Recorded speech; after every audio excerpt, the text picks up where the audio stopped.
Pteridospermis aurelis, Neuropteris gigantea, Paripteris gigantea. Se dice que repetir esto 3 veces en una noche de luna llena puede invocar al diablo o al menos a un súcubo. En realidad, estos son solo nombres de helechos prehistóricos, de esos mismos que encontramos en grandes cantidades durante la reciente expedición en la cuenca carbonífera de Donetsk. Los científicos paleontólogos sitúan la existencia de estos helechos hace 300 millones de años. Sin embargo, algo causó dudas en nuestro grupo, en particular el color verde de las muestras encontradas. Es sorprendente que ninguno de los paleontólogos haya hablado de esto hasta ahora. Y mirando directamente las hojas verdes, decían que su color no tenía nada que ver con las plantas.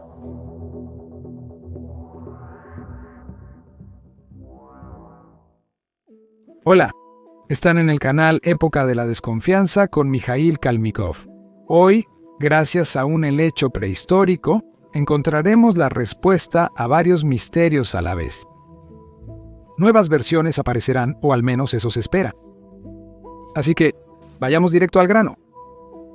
Después de nuestra expedición pasaron 2 o 3 meses, y las muestras con plantas verdes empezaron a descomponerse, como es natural para una hoja verde. En algunos lugares se ponían amarillas, en otros rojas, y en algunos casos se desintegraban en polvo, dejando solo huellas en el carbón.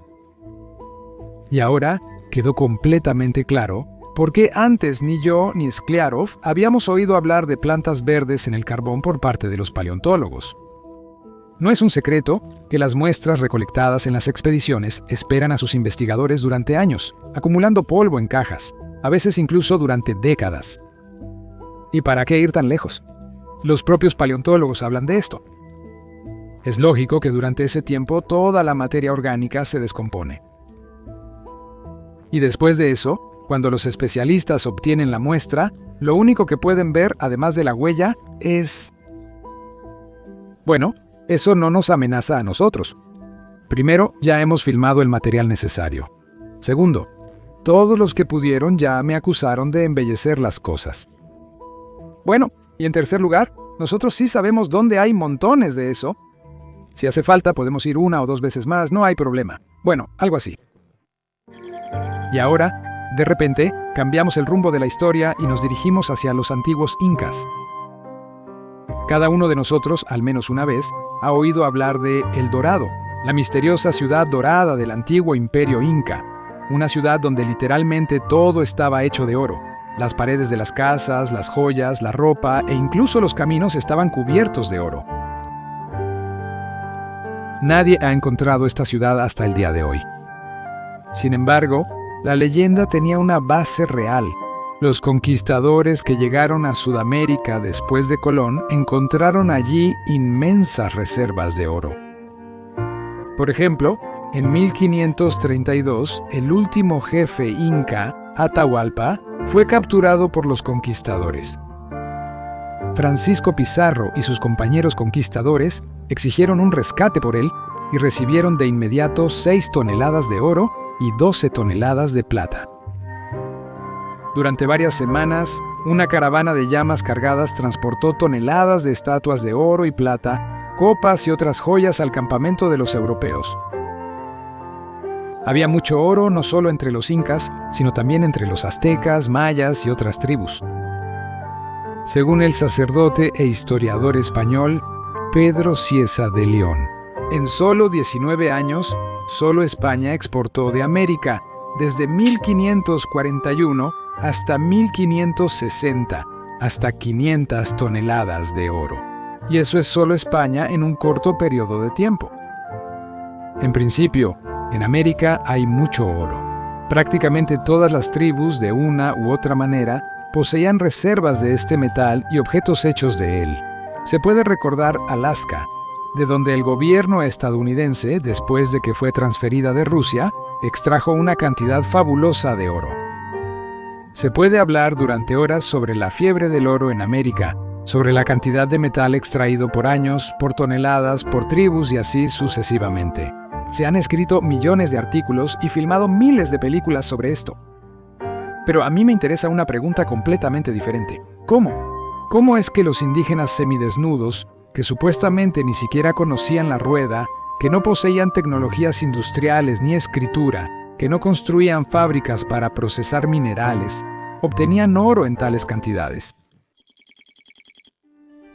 Sí, claro, se podía simplemente lavar pepitas de oro en arroyos y ríos. Este método no se puede descartar, pero nunca dará un volumen industrial tan grande. Bueno, miren, la extracción moderna de oro en Perú se realiza utilizando todo el poder de la civilización moderna. Y ahora, Perú ocupa el 6º lugar en el mundo en la extracción de este metal. Allí se extraen aproximadamente 158 toneladas de oro al año. Y aunque nadie sabe cuántos kilos de oro extraían los incas, según algunos registros, utilizando los quipus descifrados por los españoles, se consideraba que a Cusco llegaban hasta 217 toneladas de oro al año. Es decir, toda la potencia moderna de la civilización extrae de Perú 158 toneladas de oro al año.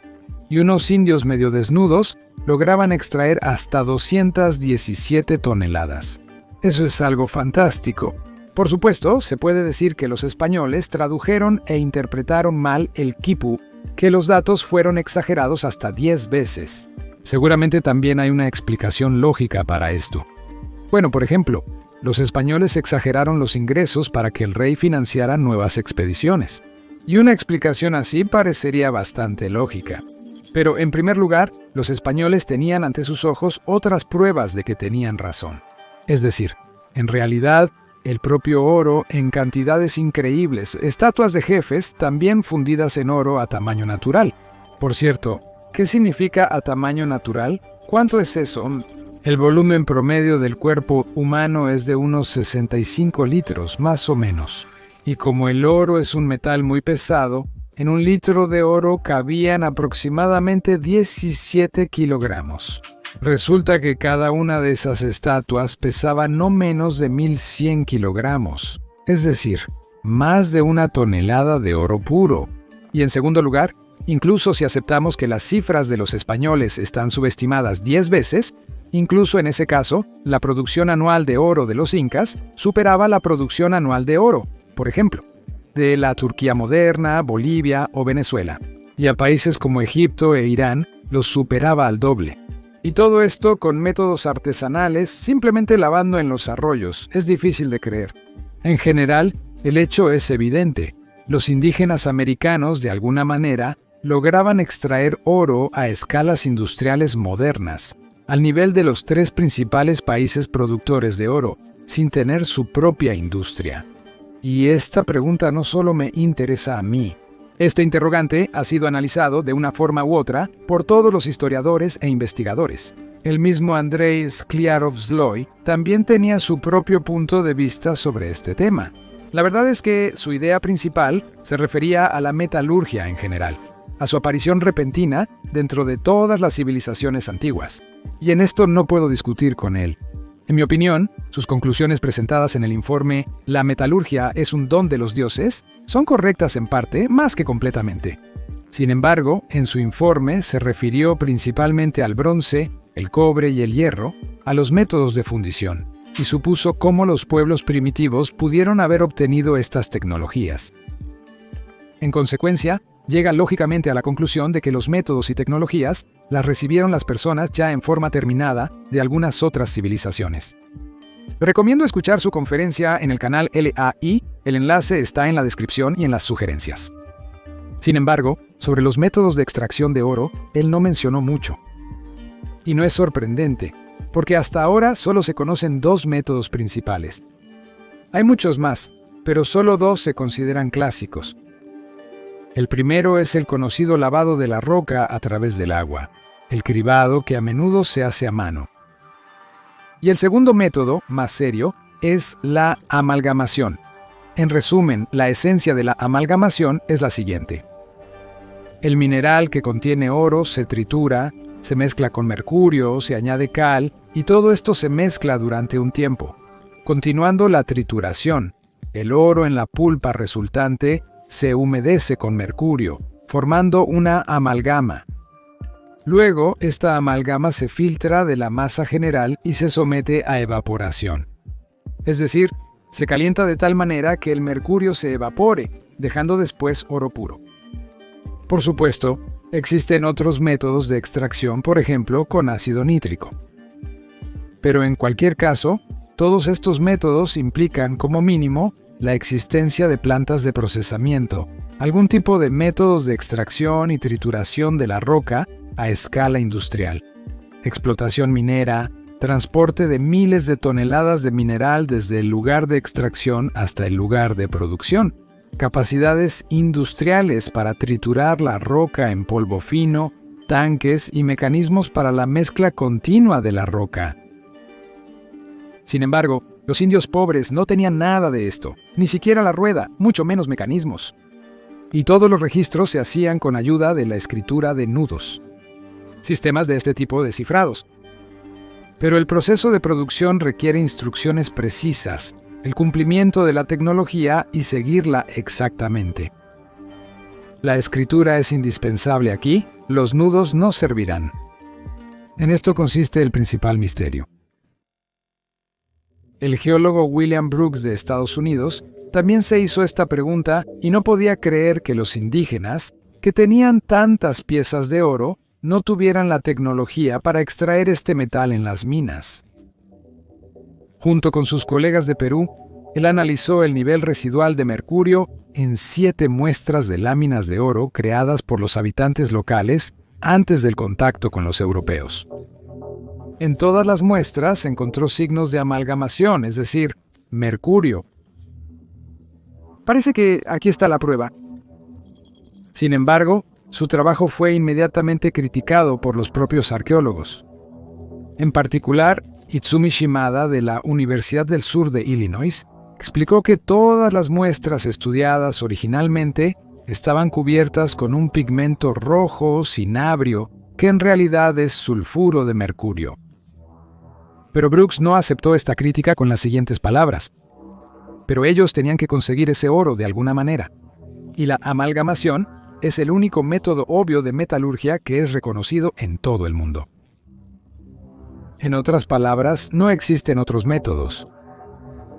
Es decir, literalmente se delató en su intento de falsificación, ya que no veía ninguna otra posibilidad.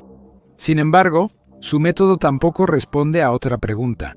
¿Y entonces de dónde sacaban los indígenas tanta mercurio?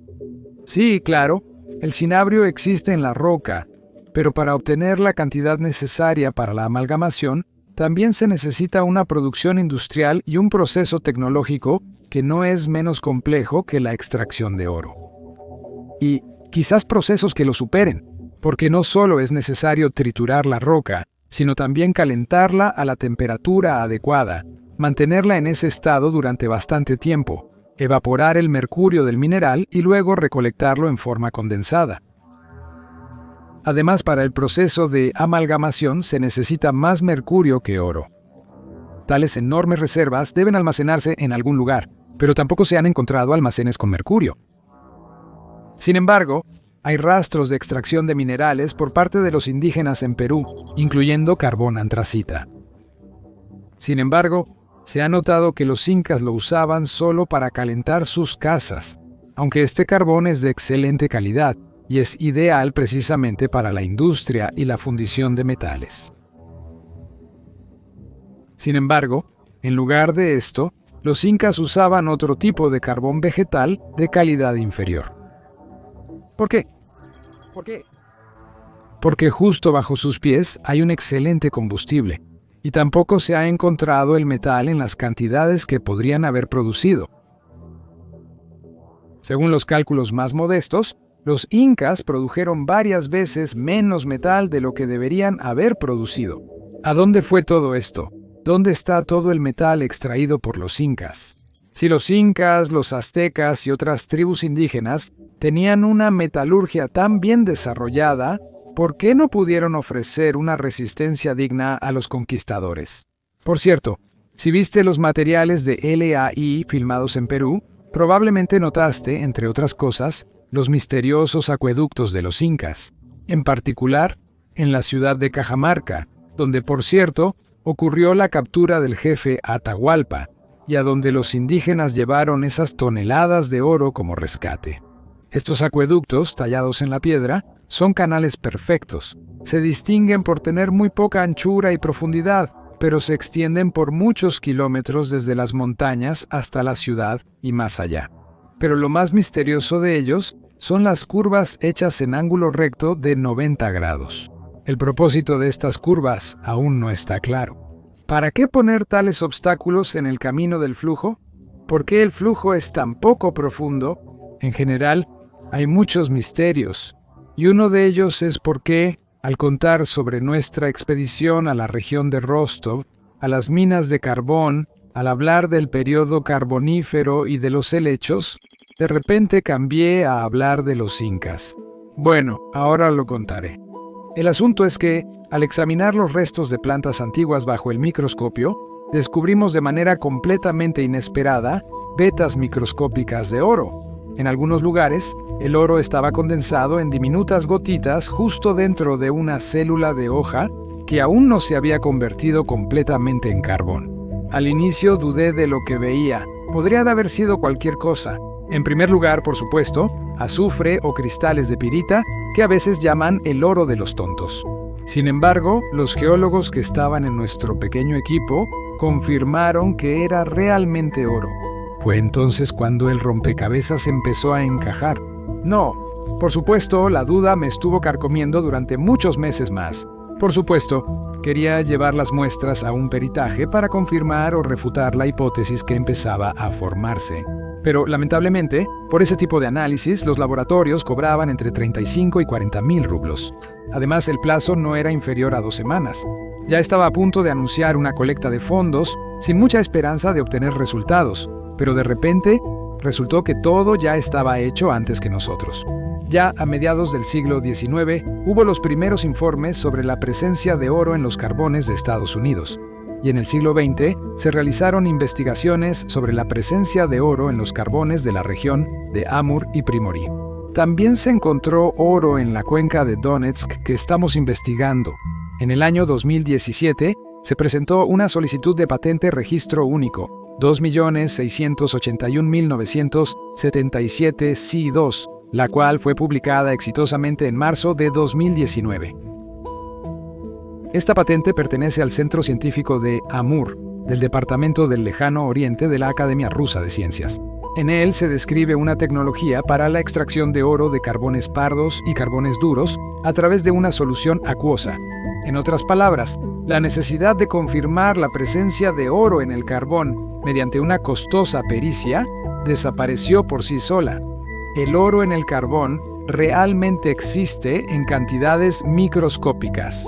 Sin embargo, vimos algo más que solo oro. Vimos con nuestros propios ojos su presencia dentro de las células del helecho. Y ahora, recuerden el nombre de este helecho, que se mencionó al principio de este video: Pteridospermis aurelis, es decir, el helecho dorado. Ahora su nombre empieza a tener un nuevo significado. No es solo un nombre poético, causado por un color específico. No, es literalmente una planta que contiene oro y crecía prácticamente en todo el planeta. La pregunta es solo, ¿cuándo? Desde hace mucho tiempo, entre los buscadores de oro, existe la creencia de que el oro se encuentra donde crecen las colas de caballo o los helechos. ¿De dónde pudo surgir esa creencia? ¿No será desde aquellos tiempos en que había muchos helechos y en los lugares donde había oro, ellos adquirían un color dorado? Entonces, imaginemos por un segundo que esto realmente es así. Los helechos y las colas de caballo realmente absorben el oro del suelo y lo condensan en el tallo y las hojas. Entonces, ¿cómo se extrae? Sí, no podría ser más fácil. Hacer un horno cerrado en el que simplemente se queme el helecho. Mucho helecho hasta que quede reducido a cenizas. Y luego esa ceniza se enjuaga con agua y enviarla a algún canal artificial pequeño por muchos kilómetros. Por un canal que estará lleno de giros bruscos y pronunciados en ángulos de 90 grados o más. En los lugares de giros bruscos, las corrientes formarán pequeños remolinos que mezclarán el contenido. Así, la ceniza ligera será arrastrada, mientras que el oro pesado se asentará en las curvas. Arroyuelo. Vamos, saca el oro con la pala. Por cierto, la patente de la que hablé antes propone básicamente el mismo esquema, con la única diferencia de que hay mucho menos ceniza del carbón. Por lo tanto, el oro se extrae del vapor condensado, pero también con agua. Y si yo estuviera en el lugar de los antiguos buscadores de oro, al compuesto que contiene oro lo llamaría correctamente ceniza. Parece que ahora todo está en su lugar.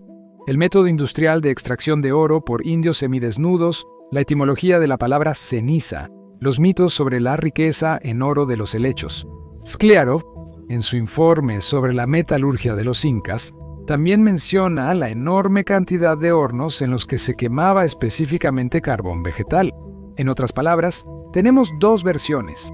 La oficial, que habla de millones de años de evolución y de la aparición repentina y de la nada de un proceso tecnológico entre los incas, que por cierto, también desapareció de repente, o la versión no oficial, que dice que los incas simplemente quemaban toneladas de helechos y obtenían oro de la ceniza.